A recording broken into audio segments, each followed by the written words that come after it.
Hello everyone, welcome to mobile Pathshala. आज हम UPSI में हिंदी विषय से संबंधित जो प्रश्न पूछे जाते हैं उनसे ही संबंधित 20 प्रश्नों को लेके आए हैं। आप इस प्रश्न को हम हल करेंगे और देखते हैं कि आप कितना सही करते हैं, साथ ही साथ किस प्रकार की आपकी तैयारी है, ठीक है, और जो कमियां रह गई उनमें सुधार करने के लिए। ठीक, तो आइए देखते हैं। पहला प्रश्न है, तिलांजलि देना। इस मुहावरे का अर्थ निम्नलिखित में से कौन सा विकल्प दर्शाता है? आपको क्या करना है कि जो मुहावरा दिया गया है तिलांजलि देना, इस मुहावरे का क्या अर्थ होता है ये आपको बताना है इन विकल्पों में से। ठीक है, तो पहला ऑप्शन है मार देना, दूसरा ऑप्शन है जला देना, तीसरा ऑप्शन है त्याग देना और चौथा ऑप्शन है नाश कर देना। तो इसका राइट आंसर क्या हो जाएगा? ऑप्शन सी हो जाता है। ठीक है, तिलांजलि देना मतलब त्याग देना। ठीक है, तो प्रश्न नंबर 1 का राइट आंसर क्या हो जाएगा? ऑप्शन सी हो जाएगा। प्रश्न नंबर 2, बिल्ली के गले में घंटी बांधना। मुहावरा है कि बिल्ली के गले में घंटी बांधना के अर्थ का उचित विकल्प चुनिए। आपको क्या करना है कि इस वाक्य का या इस मुहावरे का सही विकल्प में अर्थ क्या होगा ये आपको बताना है। पहला ऑप्शन है बिल्ली को सजाना, दूसरा ऑप्शन है घंटी सुनने के मजे लेना, तीसरा ऑप्शन है अपने को संकट में डालना और चौथा ऑप्शन है बिल्ली को क्रोधित करना। तो उसका राइट आंसर क्या हो जाएगा? ऑप्शन सी हो जाएगा, अपने को संकट में डालना। तो प्रश्न नंबर 2 का राइट आंसर हो जाएगा ऑप्शन सी। प्रश्न नंबर 3, दिए हुए में से कौन सा विकल्प घड़ियां गिनना का अर्थ दर्शाता है? आपको क्या करना है कि आपको बताना है कि इन विकल्पों में से कौन सा एक विकल्प है जो कि घड़ियां गिनने का अर्थ दर्शा रहा है। पहला ऑप्शन है बहुत बेचैनी से इंतजार करना, दूसरा ऑप्शन है अधिक बीमार पड़ना या होना, तीसरा ऑप्शन है बहुत कमजोर होना और चौथा ऑप्शन है मृत्यु के समय दूर होना। तो उसका राइट आंसर क्या हो जाएगा? ऑप्शन ए हो जाएगा कि बहुत बेचैनी से इंतजार करना। ठीक है, यानी कि घड़ियां गिनना कि कितना जल्दी समय व्यतीत हो।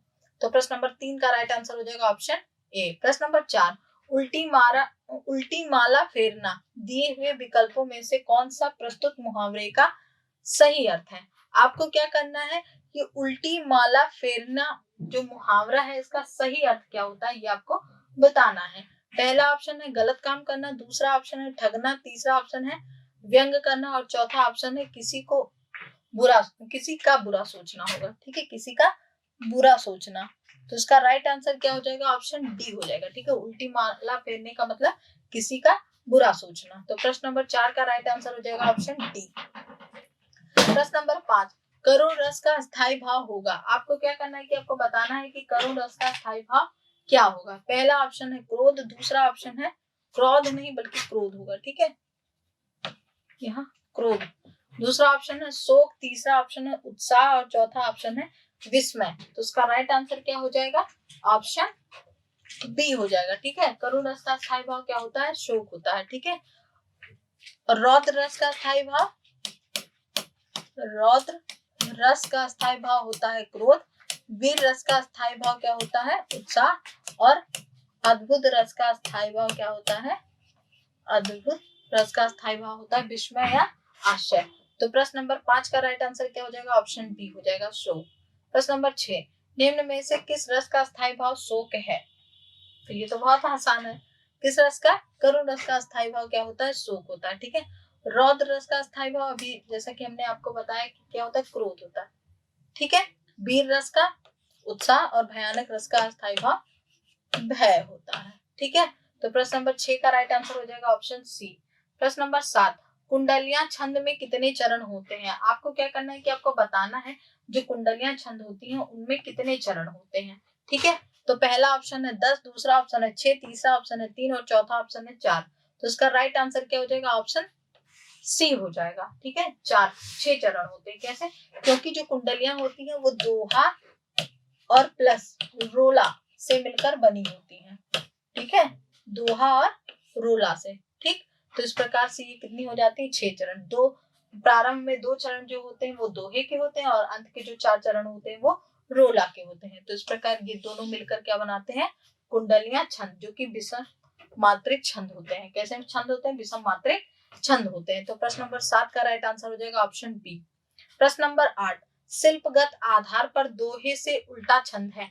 आपको क्या करना है? शिल्पगत यानी लेखन के आधार पर। ठीक है, दोहे का उल्टा छंद कौन सा है? आपको क्या करना है कि आपको बताना है दोहे का उल्टा छंद कौन सा होता है? तो पहला ऑप्शन है बैरव, दूसरा है सोरठा, तीसरा है चौपाई और चौथा है रोला। तो उसका राइट आंसर क्या हो जाएगा? ऑप्शन बी हो जाएगा, सोरठा। ठीक है, देखिए कैसे, जो दोहा होता है उसके पहले और तीसरे चरण में क्या होता है कि 13 मात्राएं होती हैं और दूसरे और चौथे चरण में 11 मात्राएं होती हैं। ठीक है, किसमें? दोहे में। और ठीक इसका उल्टा सोरठा में होता है। सोरठा में क्या होता है कि पहले और तीसरे चरण में 11 मात्राएं होती हैं और दूसरे और चौथे चरण में 13 मात्राएं होती हैं।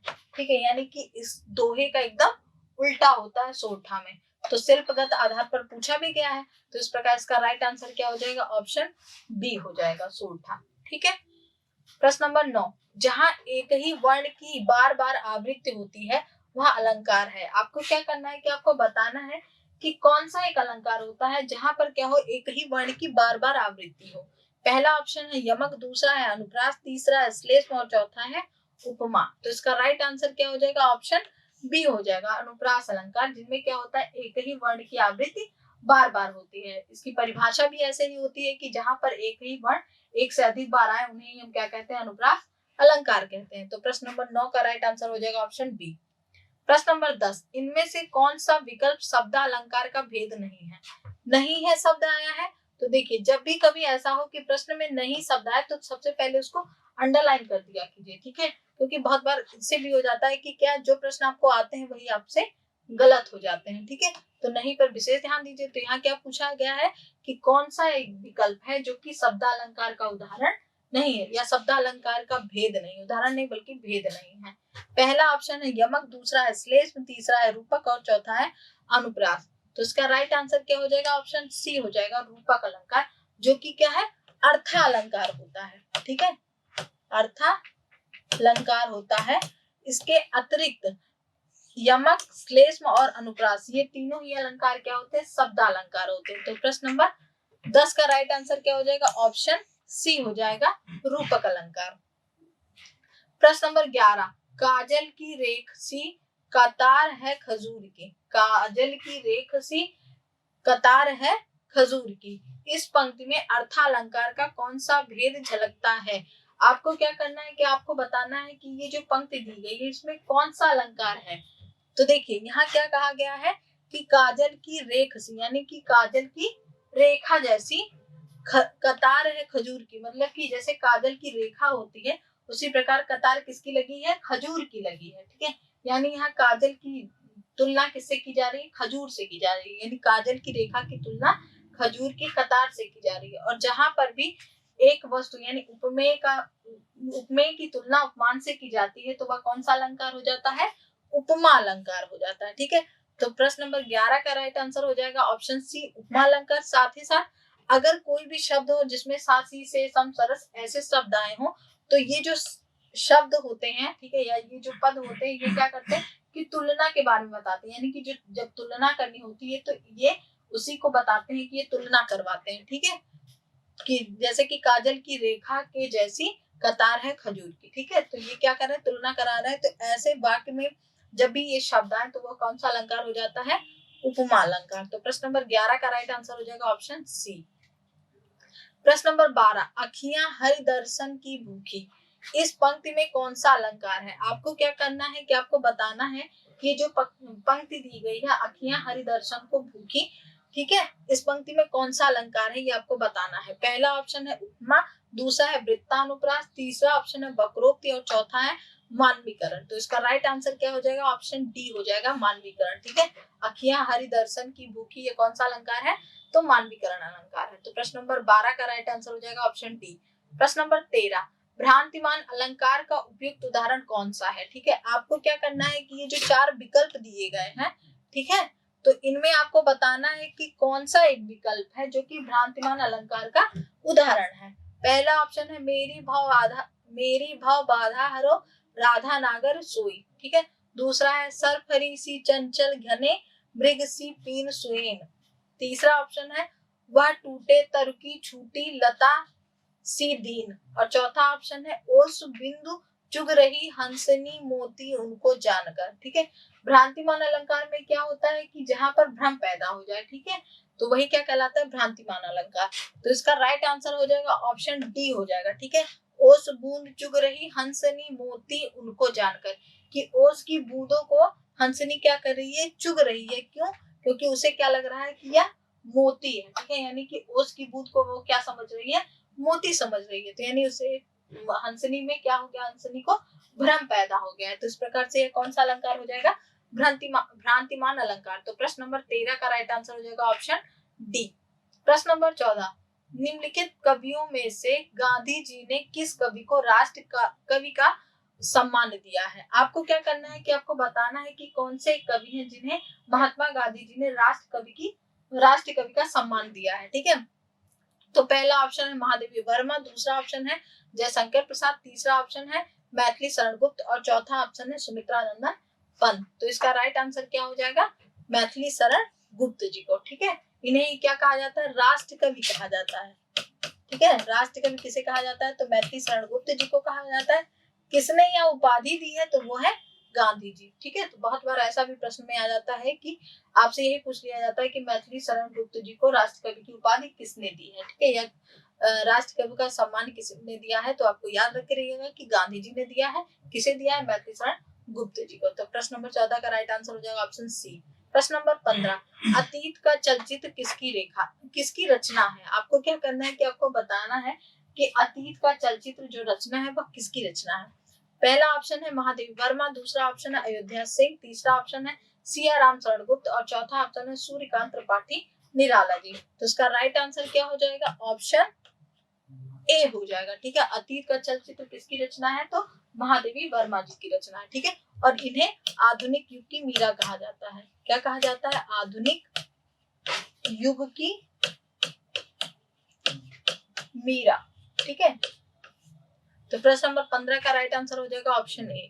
प्रश्न नंबर 16, सितारे हिंद किस लेखक का उपनाम है। आपको क्या करना है कि आपको बताना है कि कौन से एक लेखक हैं जिनका उपनाम सितारे हिंद है। पहला ऑप्शन है राजा लक्ष्मण सिंह, दूसरा ऑप्शन है बाल मुकुंद गुप्त, तीसरा ऑप्शन है राजा शिव प्रसाद और चौथा ऑप्शन है राजेंद्र प्रसाद। तो इसका राइट आंसर क्या हो जाएगा, ऑप्शन सी हो जाएगा, राजा शिव प्रसाद सितारे हिंद। ठीक है, तो इनका मूल नाम क्या है, राजा शिव प्रसाद, और इनका उपनाम क्या है, सितारे हिंद। तो प्रश्न नंबर 16 का राइट आंसर हो जाएगा ऑप्शन सी। प्रश्न नंबर 17, गबन किस रचनाकार की रचना है। आपको क्या करना है कि आपको बताना है ये जो गबन रचना है, ठीक है, ये उपन्यास है, तो ये किसका उपन्यास है। पहला ऑप्शन है श्याम सुंदर दास, दूसरा ऑप्शन है रामचंद्र शुक्ल, तीसरा ऑप्शन है मुंशी प्रेमचंद और चौथा ऑप्शन है इनमें से कोई नहीं। गबन किसकी रचना है, तो ऑप्शन सी हो जाएगा, मुंशी प्रेमचंद जी की रचना है। ठीक है, गोदान, गबन, निर्मला सदन, ये सभी किसकी रचनाएं हैं, तो मुंशी प्रेमचंद जी की रचना है। तो प्रश्न नंबर 17 का राइट आंसर हो जाएगा ऑप्शन सी। प्रश्न नंबर 18, हल्दी घाटी के रचनाकार कौन है। ठीक है, कौन है। ठीक है, आपको क्या करना है कि आपको बताना है कि हल्दी घाटी जो रचना है इसके रचनाकार कौन है। पहला ऑप्शन है राणा प्रताप, दूसरा ऑप्शन है हरि अवध, तीसरा ऑप्शन है श्याम नारायण पांडे और चौथा ऑप्शन है सोहन लाल द्विवेदी। तो हल्दी घाटी किसकी रचना है, तो श्याम नारायण पांडे जी की रचना है। ठीक है, तो प्रश्न नंबर 18 का राइट आंसर हो जाएगा ऑप्शन सी हो जाएगा। प्रश्न नंबर 19, निम्नलिखित में से कौन रीतकालीन कवि हैं। आपको क्या करना है कि आपको बताना है कि इन विकल्पों में से कौन सा एक विकल्प है जो कि रीतकालीन कवि का नाम है। ठीक है, तो पहला ऑप्शन है सुमित्रा नंदन पंत, दूसरा ऑप्शन है दिनकर, तीसरा ऑप्शन है हरिअवध और चौथा ऑप्शन है भूषण। तो इसका राइट आंसर क्या हो जाएगा, ऑप्शन डी हो जाएगा। ठीक है, भूषण जी जो है वो कैसे कवि हैं, तो रीतकालीन कवि हैं। इसके अतिरिक्त जो तीनों कवि दिए गए हैं ये आधुनिक युग के कवि हैं। ठीक है, तो प्रश्न नंबर 19 का राइट आंसर हो जाएगा ऑप्शन डी। प्रश्न number 20, dash dash dash Maithili के सुप्रसिद्ध कवि हैं।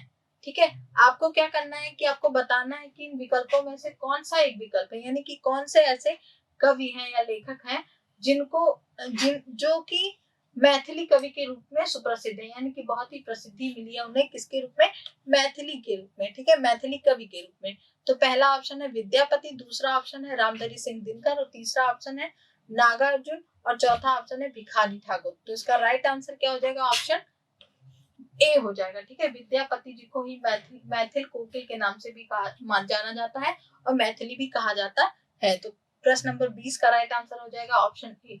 तो आज के लिए बस इतना है। यदि आप चैनल पे नए हैं तो चैनल को लाइक, सब्सक्राइब और शेयर करना बिल्कुल मत भूलिएगा। धन्यवाद।